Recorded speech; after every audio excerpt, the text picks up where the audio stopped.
Welcome back, my darlings, my beautiful collective. You caught me just in the nick of time, or rather, I caught you.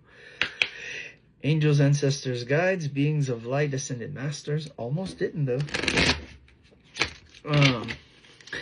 Let's see what Spirit has for us today with the Messages of Life Oracle deck that's starting us off, and then we're going to transition to the Everyday Tarot deck. So we've got a few. Let's see what else we got. Probably one more should suffice.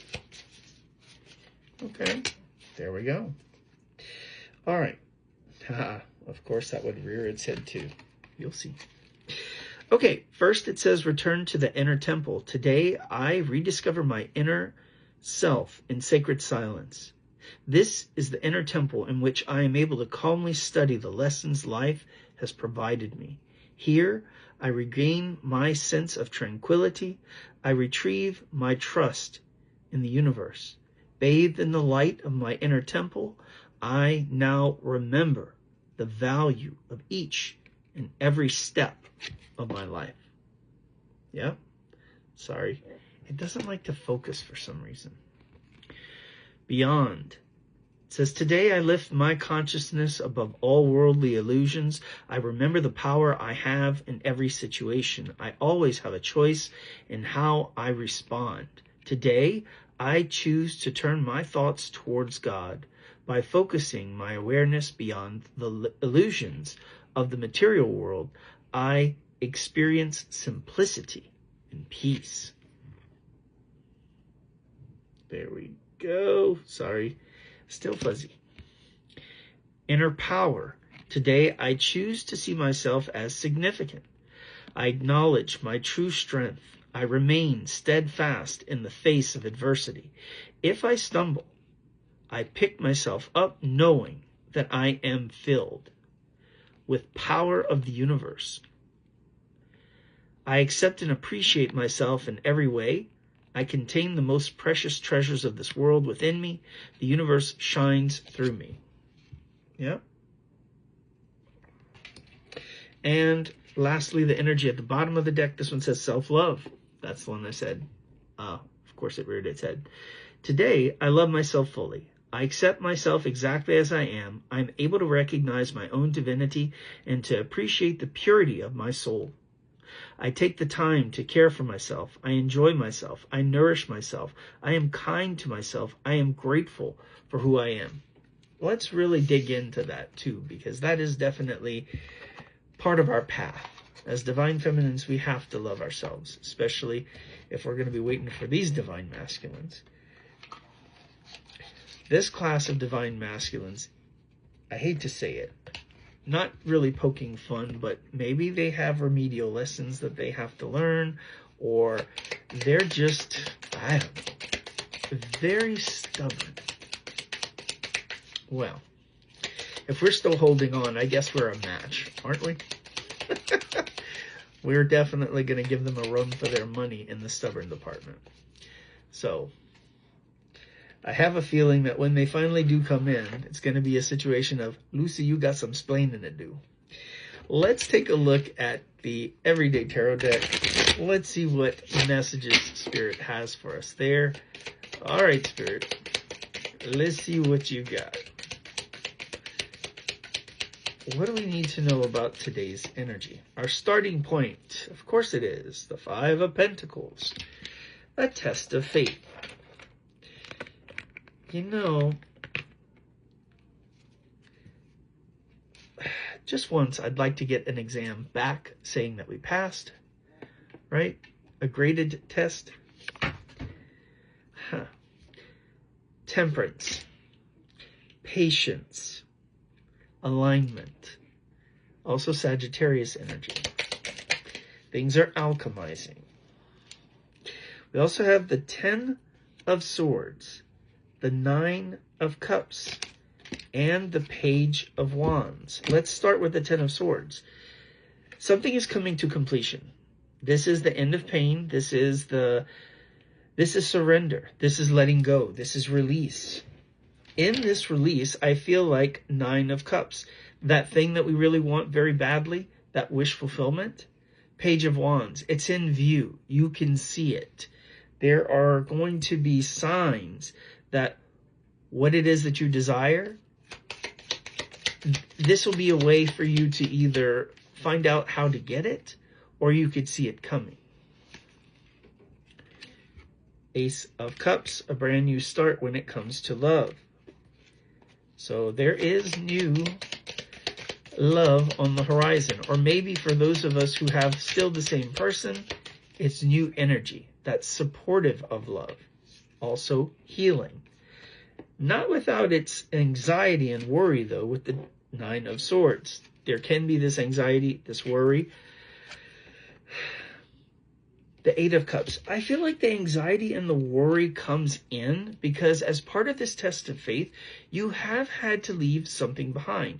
Perhaps the expectations of this connection. And I think that part of the expectation is that if you leave it behind, nothing's going to happen. Or your person's going to forget you. Energy does not lie. What you felt energetically in this connection with your other half, though they may not have said the same thing, energy does not lie. You felt it, they felt it. You are not Delulu. This is what is going on. The problem is the divine masculines, especially with this class, are hella resistant.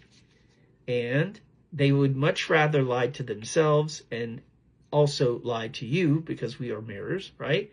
Because they're not ready to face what they need to in order to level up. But Three of Wands, there is expansion and growth here. Comes right underneath the Temperance card. The Temperance card is also a healing card. Major healing. King of Pentacles. Speaking of stubbornness, divine masculine, earth energy, very much calling them out. Sorry. This is going to be Taurus, Capricorn, or Virgo for us Virgo lovers out there. Three of Pentacles. So this divine masculine, right, is starting to find his self-worth, self-value. Keep in mind, we're talking about energy, not gender. You can be a different gender than the energy you embody. All right, with the Three of Pentacles, there's this desire to work together, to build something. It's also that his confidence, keep in mind, energy, not gender, is building as well. The confidence is that Knight of Pentacles, slow and steady wins the race, but also trust the process. I feel like this has been building.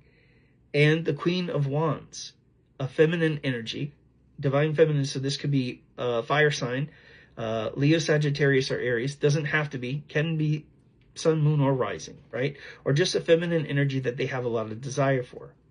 I feel like what this is saying with the Knight of Wands and the Queen, Knight of Pentacles and the Queen of Wands. A little slip up, maybe passion coming your way.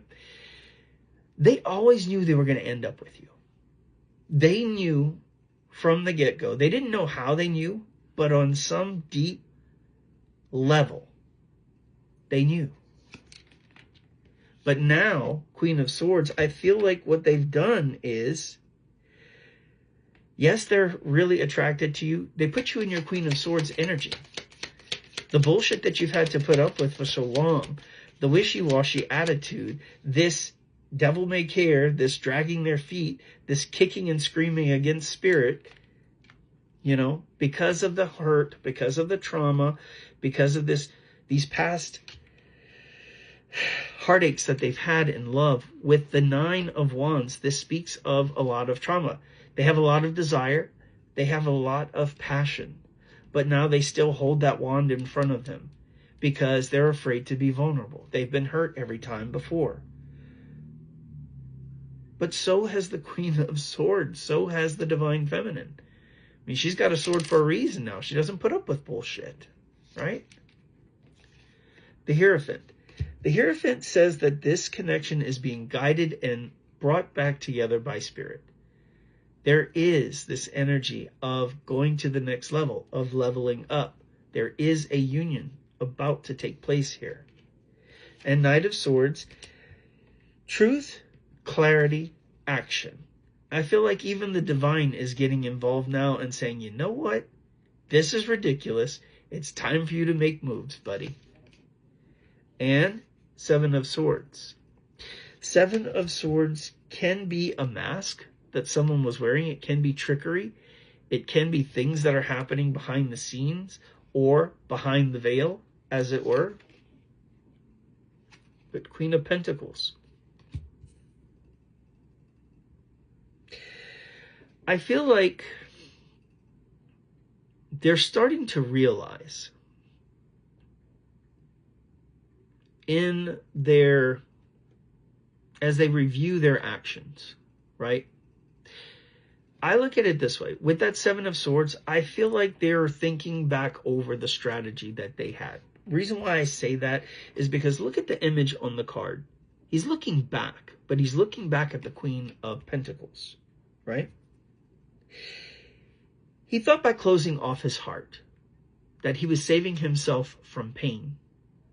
But he's starting to realize that he sabotaged his shot at happiness. He didn't see your value before, Divine Feminine. But now he's looking at you as, damn, she's got it all. She can take care of herself. She doesn't need me. What am I going to bring to the table? The Wheel of Fortune, divine timing. Time and luck are on your side here. And the divine wants you to know with the Knight of Wands that what you desire is going to be coming after you. It also, I guess, law of attraction, you know, what you're attracted to is also, what you're attracted to is also attracted to you. I had a difficult time saying that. Judgment. This is clarity. This is a wake-up call. This is a final answer. And the final answer is Two of Cups. This union will come into being, right? The energy at the bottom of the deck. The Seven of Cups. It talks about choices. It also talks about the veil not being able to see. It also talks about daydreams and fantasy. Just a reminder, if you thought that with the Eight of Swords, that all of this was just in your head. It's a reminder that this is what's been keeping the Divine Masculine stuck. They're stuck in this daydream that this is too good to be true. But what I can tell you is, once we remove those cards from the bottom of the deck, when we peel back the fantasy, the Eight of Swords being stuck in their head, what do we find? The Emperor. They're going to make a move.